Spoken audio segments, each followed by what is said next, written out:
Hey, what's up everyone? Today we are looking at the Jakks specific Golden Axe Gilius Thunderhead action figure. I thought I was going to be able to get this video up sooner, but my schedule has been really busy lately. I just couldn't find the time to do so. But anyway, this is another series. I played quite a bit on the Genesis. I didn't play it as much compared to like Streets of Rage, but it was a pretty fun beat 'em up I was playing with my cousin back in the day. And this is another series that's getting another new game, so it makes sense for them starting to do Golden Axe figures now. So here's the packaging right here. We do get the figure and then the accessory here. Gilius Thunderhead name at the bottom. We do get some artwork here to the side. And then the Golden Axe logo up top. Here is the back of the packaging. So the figure has 24 points of articulation. Get an image of Gilius right there in the game. And then an image of the figure right here to the side. Okay, so here's a closer look at the figure out of the packaging right here. This one's also really good. I'm so used to looking at the Storm Collectibles one. Just because that one also looks really good. But I think that one, they were like kind of leaning towards a little bit more with the art style really. This one I think you can make out of it in like the more like retro style slash arcade sort of aesthetics with it, but it's also at like a cheaper price point, so I think you'll still be very pleased with it, and it'll probably be the best option to throw this into like your more like 1/12 or maybe even 1/18 scale of action figures. So here's a closer look at the head sculpt right here. Again, I don't think this looks too bad. The eyebrows, they're not like fully painted though. It looks like they kind of missed the mark here a little bit near the eyes. The eyes are painted pretty well. You can still make out the mouth right there. I like the overall sculpt for the beard and even the hair as well.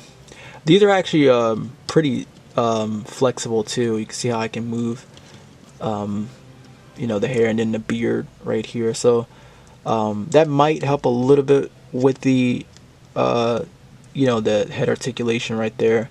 You can see we get the hat on top of the head right here. The horns are pretty soft, like, you know, they're not like 2-point or anything like that. And it is molded onto the figure, so you can't really like remove the hat really. I do like how they made Gilius here. Like, it's pretty subtle. You can kind of see like veins popping there on the bicep. Because these players or like the characters really, they tend to be pretty like jacked and like toned. So I do like that they did a pretty good job with that, with the overall sculpt, and you can see the pecs too. There's like a couple of texturing with the wrinkles. I think the buckle is a bit too big. You can see like some of the green is starting to still stick out. It's not like fully placed, but the overall paint job is pretty good though on the gold, and the texturing with the belt too. On the back, it's not. I don't think it's like really placed right. Mine has like a defect, and the green paint tends to rub on there. But the overall sculpt on the tunic though is really nice. Even like the cuts here at the bottom. Like, they did a pretty good job with the tunic really. And then, you know, we do get the plain brown boots, nothing else right there. Before I get into the articulation, I almost forgot to show off the accessory right here, which is his axe. This is a pretty shiny material. There is a little bit of texturing on the axe right here. I think it's only just on this part right here. I'm getting a little bit closer, but you can see that though. So that's neat. And he does have a gripping hand right here. And then like an open hand. So I think Joe Musashi was the same, where he had the gripping and then the open hand really. So you're gonna get that here with Gilius here. Now on to the articulation. So the head is also on a double ball peg. It's not like Joe Musashi where he had the ball peg on the neck. It's really just a ball peg really for the head. You're still not really gonna get a lot of movement though. Not really much to even look up or down or like any tilts. It's just gonna be like more of a bobblehead really. You will get a rotation though, but not so much though. For the shoulders, arms do move back and forth. We do get a hinge to the shoulder, which I will say they just go about horizontal though. We do have butterfly joints. They're pretty good too. They do go far back really well. I think they go far back more compared to forward, not as much to go forward. Not a yeah, mainly just go far back the most. We do get a bicep cut. I just realized the peg. I didn't realize the peg was sticking out like that compared to the other ones. It's very weird. Yeah, because these are fine. This peg is sticking out though. But yeah, we do get a bicep cut. We are double jointed with the elbows, and then the wrist they do swivel, and then there is a hinge. And on this hand right here, this is on a vertical hinge. This peg doesn't want to seem to move for me though. I can't really seem to move it that well.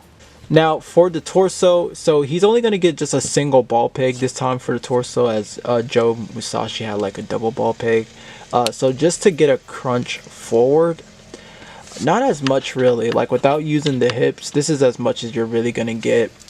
He can crunch back though, like pretty nice. You're going to have a huge gap though, but he can crunch back. You can kind of hide it away if you push it a little bit more, but you're only going to get that much. And then not really much out to the side or like go inside the side really, but you do get a rotation. So it's mainly just going to be better for him to like crunch back though, but mine is also like pretty floppy too. For the hips, I don't really like that they did this. So this is actually going to be a hard plastic. I wish it was just as soft as what they did with like the beard and then the hair back here. So you're not really going to get much just from the really kick forward. Like it's very, very limited. You only get that much. And then same thing with like going back.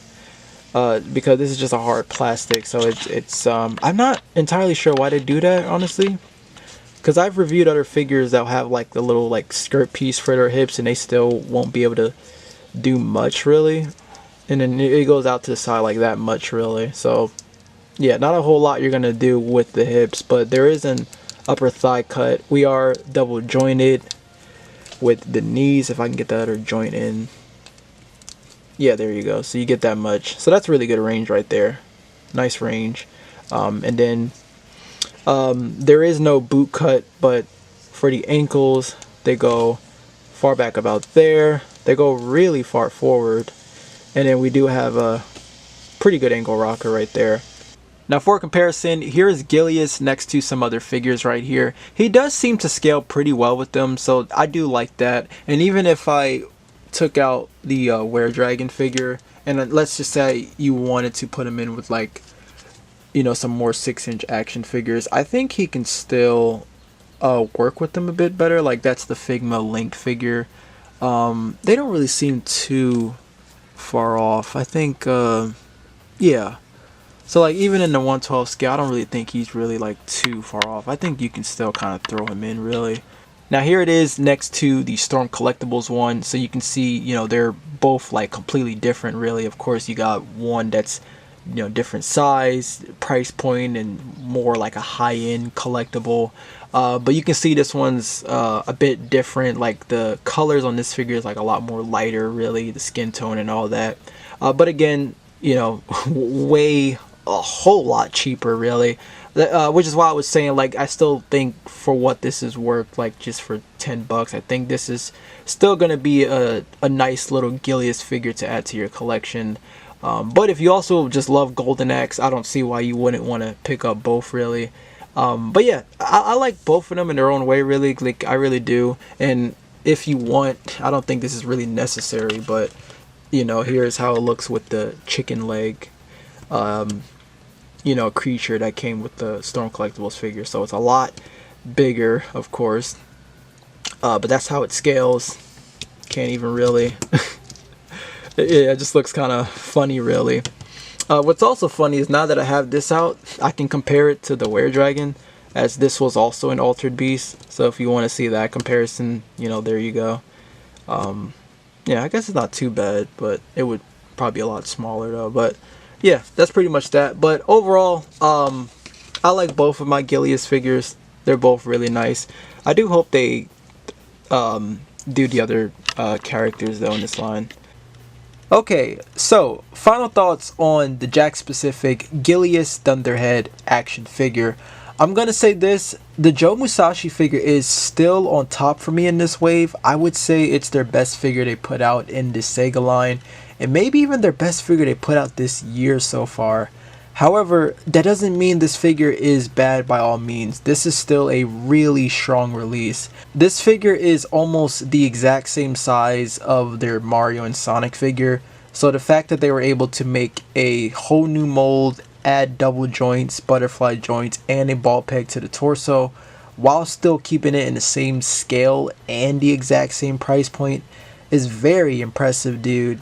Super 7 charges you $20 for a reaction figure that has 5 points of articulation, which is really just insane to me. Like, they're literally ripping you off. Now, my only big criticism with this figure is making the skirt piece a hard plastic, just because it does hinder the movement more for his legs. I also hate that on my copy, I got the pin sticking out of his arm too, which does like throw it off for me. But other than those problems, this is still an awesome Gilius figure. I recommend picking this up if you truly love the Golden Axe series.